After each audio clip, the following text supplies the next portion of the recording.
अवैध धर्मांतरण मामले में बड़ी खबर आ रही है। यूपी एटीएस जलालुद्दीन उर्फ छांगुर बाबा को लेकर उत्तर प्रदेश के बलरामपुर पहुंची। एटीएस बाबा की सहयोगी नसरीन और नीतू को भी लेकर पहुंची थी, यानी इन दोनों को। बलरामपुर में एटीएस ने छांगुर बाबा की आलीशान कोठी का निरीक्षण किया, जो अब 3 दिन से लगातार उसमें तोड़फोड़ हुई है, लगभग मिट्टी में मिल गई है। कमांडो और पुलिस के जवानों की सुरक्षा के बीच दोनों को कोठी के अंदर लेकर जाया गया। आपको बता दें, ये वही कोठी जिसे हाल ही में प्रशासन ने 3 दिन बुलडोजर से ध्वस्त किया। एटीएस की तलाशी अभियान के दौरान भारी पुलिस बल की वहां तैनाती रही। छांगुर बाबा और नसरीन उत्तर प्रदेश एटीएस की रिमांड पर हैं। अवैध धर्मांतरण का मास्टरमाइंड है जलालुद्दीन उर्फ छांगुर बाबा। एटीएस ने गुरुवार को छांगुर बाबा और नीतू उर्फ नसरीन को 7 दिन की रिमांड पर लिया और आज लेकर पहुंची थी नसरीन और जलालुद्दीन उर्फ छांगुर बाबा को बलरामपुर उत्तर प्रदेश। तस्वीरों में आप देख रहे हैं, बड़ी संख्या में पुलिसकर्मी कड़ी सुरक्षा के बीच उसे लाया गया और वो कोठी जहां 3 दिन से ताबड़तोड़ बुलडोजर चल रहा था, उसी जगह पर लेकर आई है यूपी एटीएस छांगुर बाबा। और उत्तर प्रदेश में अवैध धर्मांतरण की ग्लोबल साजिश का पर्दाफाश हुआ है। पर्दाफाश हुआ कि कैसे नेपाल के रास्ते अवैध धर्मांतरण को अंजाम दिया जा रहा था। पुलिस सूत्रों के मुताबिक उत्तर प्रदेश में अवैध धर्मांतरण के लिए जमालुद्दीन को 500 करोड़ रुपए की विदेशी फंडिंग का जांच एजेंसी को शक है। 200 करोड़ की फॉरेन फंडिंग का हिसाब मिल चुका है। जो बाकी बचे 300 करोड़ है, उसका लेन देन नेपाल के जरिए हुआ। पुलिस सूत्रों के मुताबिक फंडिंग के लिए नेपाल की कैपिटल काठमांडू सहित नेपाल के सीमावर्ती जो डिस्ट्रिक्ट्स हैं, 100 बैंक अकाउंट्स खुलवाए गए। इन खातों में धर्म परिवर्तन करने के लिए पाकिस्तान, दुबई, सऊदी अरब, तुर्की से पैसे भेजे गए। एजेंट ने 4 से 5% कमीशन पर नेपाल के बैंक खातों से पैसे निकालकर सीधे जलालुद्दीन तक पहुंचा दिए। इसके लिए कैश डिपॉजिट मशीन सीडीएम का भी इस्तेमाल किया गया। अंदाजा लगाइए, इतनी बड़ी रकम। और साथ ही साथ सऊदी अरब के शारजा, यूएई, दुबई के मशरिक शहर में भी बैंक अकाउंट जो खुले गए, उनकी भी रिकॉर्ड जांच एजेंसियों को अभी तक नहीं मिला है। हालांकि लिहाजा एटीएस पुलिस रिमांड के दौरान इनकी डिटेल निकलवाने की भी कोशिश करेगी। आज जलालुद्दीन को लेकर यूपी एटीएस की टीम, नसरीन भी साथ में है, लेकर गई है बलराम। जो भी लिंक्स छांगुर बाबा के पाए जाएंगे जो इस इलीगल एक्टिविटीज़ में शामिल थे, उन सभी के विरुद्ध कार्रवाई की जाएगी।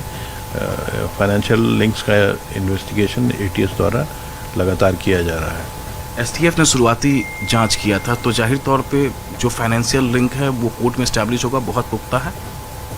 इसमें कोई शक नहीं कि जो फाइनेंशियल ट्रांजैक्शंस हुए हैं, खास करके जो फॉरेन कंट्रीज से इनके 40 अकाउंट जिसके माध्यम से ये गैंग ऑपरेट कर रहा था, उसमें आए हैं, वो अकाट साक्ष्य है और इन साक्ष्यों का इस्तेमाल इस गैंग के विरुद्ध कोर्ट में किया जाए।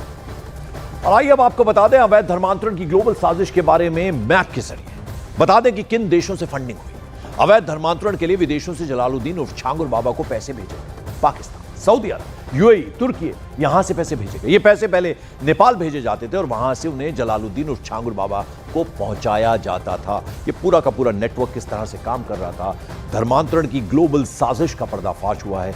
कैसे इन तमाम देशों से, तुर्की आप नक्शे पे इस वक्त देख रहे हैं, इन तमाम देशों से नेपाल तक पैसा पहुंचाया जाता था और फिर कैसे ये पैसा जलालुद्दीन उर्फ छांगुर बाबा को पहुंचाया जाता था।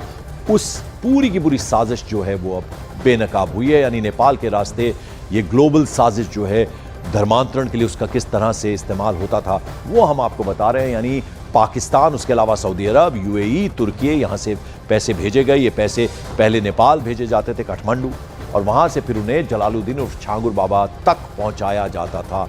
ये पूरी ग्लोबल साजिश, उसका पर्दाफाश हुआ है और जांच एजेंसियां छांगुर बाबा और उसके करीबियों की संपत्ति को अब खंगालने में जुटी हैं। छांगुर बाबा के गैंग मेंबर्स के अकाउंट के बारे में ये एक्सक्लूसिव इंफॉर्मेशन है। छांगुर बाबा के करीबियों पर शिकंजा कसना भी अब शुरू हो गया है। जमालुद्दीन बने नवीन रोहरा के कुल 6 बैंक अकाउंट्स, इनमें विदेश और अन्य जगहों से 34 करोड़ 22 लाख रुपए जमा हुए। एटीएस इन्हें संदिग्ध मान रही है। वहीं नीतू से जो नसरीन बनी, वो छांगुर की सबसे भरोसेमंद, सबसे करीबी एजेंट। इसके कुल 8 बैंक अकाउंट्स, इनमें 24 फरवरी से 28 जून 2021 तक कुल 13 करोड़ 90 लाख रुपए जमा हुए। एटीएस इन्हें भी अब संदिग्ध मान रही है। अलावा इसके जलालुद्दीन उर्फ छांगुर बाबा के जो स्थानीय स्तर पर अब तक 6 बैंक अकाउंट्स मिले हैं, इसमें एसबीआई के खाते में 6 लाख रुपए विदेश से जमा हुए और साथ ही साथ इसके अलावा सऊदी अरब के शारजा, यूएई, दुबई के मशरिक शहर में अकाउंट्स खोले गए। इनका रिकॉर्ड जांच एजेंसी को हालांकि अभी तक नहीं मिला है। लिहाजा एटीएस पुलिस कस्टडी रिमांड के दौरान इसकी डिटेल निकलवाने की भी कोशिश करेगी।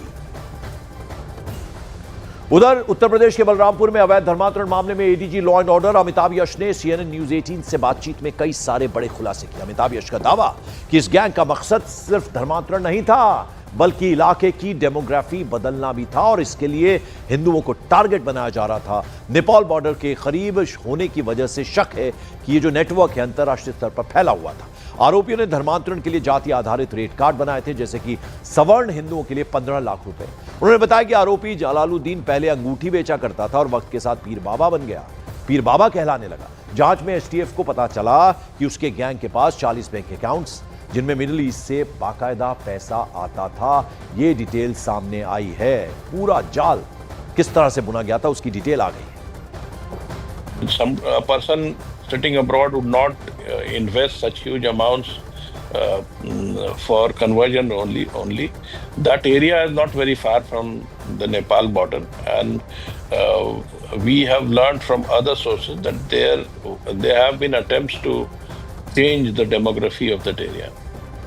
और छांगुर बाबा और नीतू की कस्टडी लेने की कोशिश अब ईडी करेगी। ईडी के सूत्रों के हवाले से खबर आ रही है। सूत्रीय बता रहे हैं कि आज एनफोर्समेंट डायरेक्टरेट की आईटी अधिकारियों के साथ उत्तर प्रदेश की राजधानी लखनऊ में बाकायदा मीटिंग हुई है।